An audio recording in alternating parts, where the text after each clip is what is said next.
So ayun nga, in-announce na nila yung immigration plan nila for the year 2025 hanggang 2027, at ang nakakagulat doon is malaki yung nabawas doon sa proposed number nila before.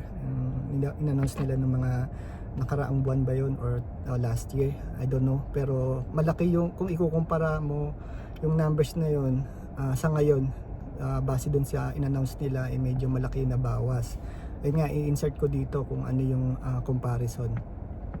Minister Miller will be detailing our immigration plan. Before he does, I want to say a few things. Canadians are justifiably proud of our immigration system. It has made our economy the envy of the world. It's how we've built strong, diverse communities. It's how we've demonstrated that differences can and must be a source of strength, not a source of weakness for communities and society. Immigration is vital to our future. And as a federal government, we have to make sure that that pride, that faith in immigration is not undermined. We've been through a hard time these past few years. COVID stopped everything. When we started to emerge from it, workers were in short supply, things we needed weren't going to market, and prices started going up. So we acted. We made sure that our businesses had workers. Our economy got moving again. We actually experienced the fastest jobs recovery after the pandemic in the G7. Now, it is time to make the adjustments to stabilize the immigration system that we need and get it working right for Canadians for right now.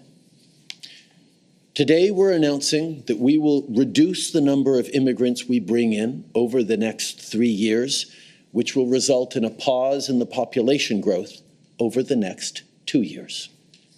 Aujourd'hui, on annonce qu'on réduira le Today, nombre we're announcing d'immigrants that we will be qu'on accueille reducing the number of immigrants we take in the next 3 years, and this will bring a pause to population growth in the next 2 years. This builds on our previously announced measures to cap international student permits and reform the temporary foreign worker program, all of which we are implementing with a single aim: stabilize our population growth to give all levels of government time to catch up. Time to make the necessary investments in healthcare, in housing, in social services to accommodate more people in the future. Our immigration system has always been responsible, and it has always been flexible. And so we are acting today. Because in the tumultuous times as we emerged from the pandemic, between addressing labor needs and maintaining population growth, we didn't get the balance quite right. With the plan we're announcing today, along with previously announced measures, we're making our immigration system work better. Les mesures qu'on a déjà mises en place The measures font that we effet. have already put in place are bearing fruit. The new immigration plan will make a significant We difference. need others to step up and do their part too. Far too many corporations have chosen to abuse our temporary measures, exploiting foreign workers while refusing to hire Canadians for a fair wage. All while, under the watch of provinces, some colleges and universities are bringing in more international students than communities can accommodate, treating them as an expendable means to line their own pockets. That's unacceptable, and it needs to change. Businesses should no longer rely on cheap foreign labor. My message to them is that there is no better time to hire and invest in Canadian workers. Our international student cap is dealing with exploitative colleges and universities, but all institutions need to take it upon themselves to be more responsible. And every step of the way, we need provinces and territories to work closely with us, too. Toutes les provinces et territoires vont devoir faire leur part. All provinces and territories will have to do their part. This includes, of course, Quebec. The measures announced today will continue to reduce temporary immigration in Quebec. As you know, the Quebec government has its own permanent immigration targets, and it selects the majority of its temporary immigrants. They have the responsibility to act over what they control to contribute to our common goals of reducing temporary immigration and protecting French. Furthermore, with today's plan, we're also contributing to the vitality of French across Canada by increasing our Francophone immigration levels outside Quebec. Is essential for Canada's future, but it must be controlled and it must be sustainable. With today's annual immigration plan, that is precisely what we're doing. Dalawang beses ko pinanood tong announcement na to kanina habang naka-lunch break tayo. Kasi gusto ko talagang maintindihan kung ano yung nakapaloob dun sa announcement nila. Base nga dun sa pagkakaintindi ko dun sa announcement nila, kung bakit sila nag-cut down ng ganong kalaking numbers is para ma-stabilize or mabalanse yung economy ng Canada. At siguro marami rin kasing mga Canadian ngayon ang hindi na masaya or hindi na rin natutuwa sa nangyayari, yung biglang pagdami ng mga temporary workers, ganyan. Maraming nahihirapan sa kanila na maghanap ng trabaho, especially yung mga anak nila kapag summer kasi dito sa Canada, kapag naka-school break. Yung mga anak nila kasi nakakuha pa dati ng trabaho sa mga Tim Hortons or mga simpleng fast food chain.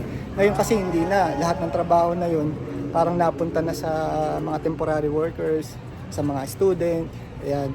So, yun yung hinanakit ng mga Canadians base sa nababalitaan ko.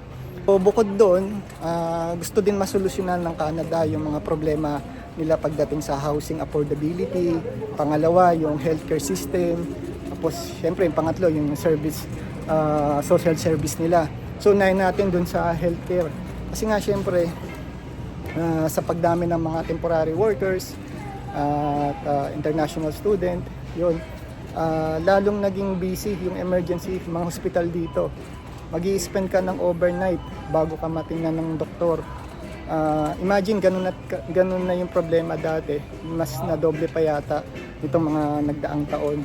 So, dito kasi sa Canada mga guys, yung mga clinic, yung mga family doctor namin, hindi sila nagke-cater ng mga emergency cases.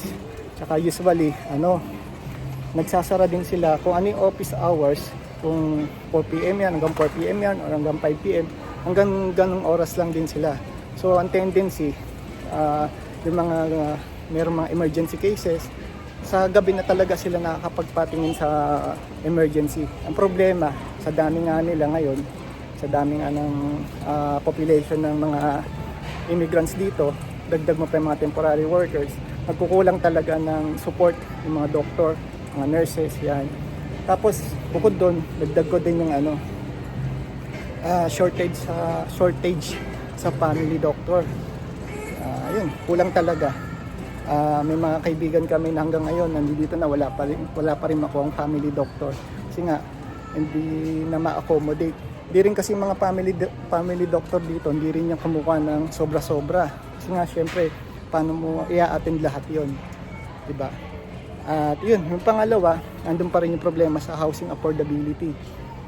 May mga Canadians, permanent residents, na talagang hindi pa maka-afford bumili ng bahay.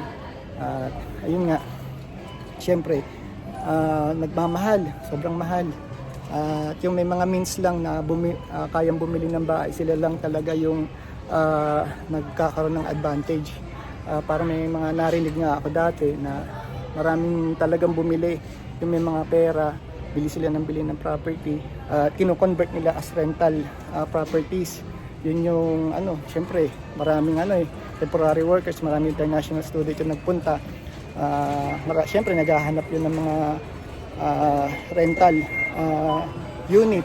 So ginawang negosyo hanggang sa karoon ng competition sa housing market. Kaya yun, yung iba hindi talaga maka-afford. Tapos yung pangatlo nga mga guys is yung social service. Ito yung mga tinatawag namin dito na EI o Employment Insurance, child support, tapos yung mga disability support, yan. Ewan kung ba't naisama to, siguro dahil nagkakaroon na rin sila ng problema yung Canada, siguro baka kinakapos ng budget kasi mga government funded projects eh. So yun lang mga guys, yun lang yung mga naintindihan ko dito sa announcement na to, na sa tingin ko talaga ay magkakaroon ng malaking epekto sa mga temporary workers at yun, future immigrants.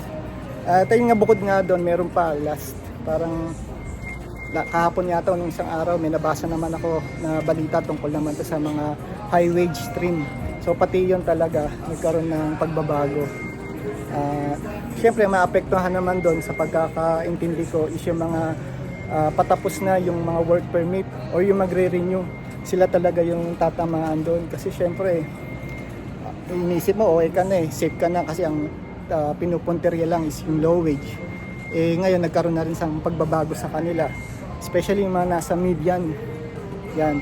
So para maklasify sila as high wage, kailangan yung amo nila o employer nila, kailangan silang dagdagan ng 20% at least sa sahod nila para yun, isa lang yun sa requirements mga guys. Meron pa, di ko lang masyado pang na research pero tatry kong i-insert dito yung nabasa kong article or news article patungkol doon. Kayo na lang yung umintindi. At yun nga mga guys, yun, ganito talaga dito sa Canada. Yan ang buhay Canada, maraming pagbabago. Actually, itong taon na to medyo talaga di naging maganda para sa nakakarami. Pero siguro ginagawa naman to ng Government of Canada para sa ikakabuti ng lahat. Hindi lang dahil sinasabi nila dahil election. O yung nga sabi nga doon sa isang part ng announcement nila na kaya nila ginawa yung pag-cut down sa numbers ng pagtanggap ng mga bagong immigrants is para na rin yun nga, maiayos yung economy ng Canada, masolusyonan lahat ng problema para sa mga susunod na taon makatanggap pa sila ng or makapag-accept pa sila ng mas marami pang future immigrants. So yun, iniisip pa rin nila yung yung mga gusto mag-migrate dito. At ayun, wala na akong ganong masabi doon mga guys, at kundi samahan na lang natin ng dasal. Ipasa Diyos na lang nalaga natin yung kapalaran, magiging kapalaran natin dito sa Canada. Ayun, namimili lang kami ni Mrs. Grocery ng konti. At see you na lang ulit sa susunod nating mga videos or vlogs mga guys.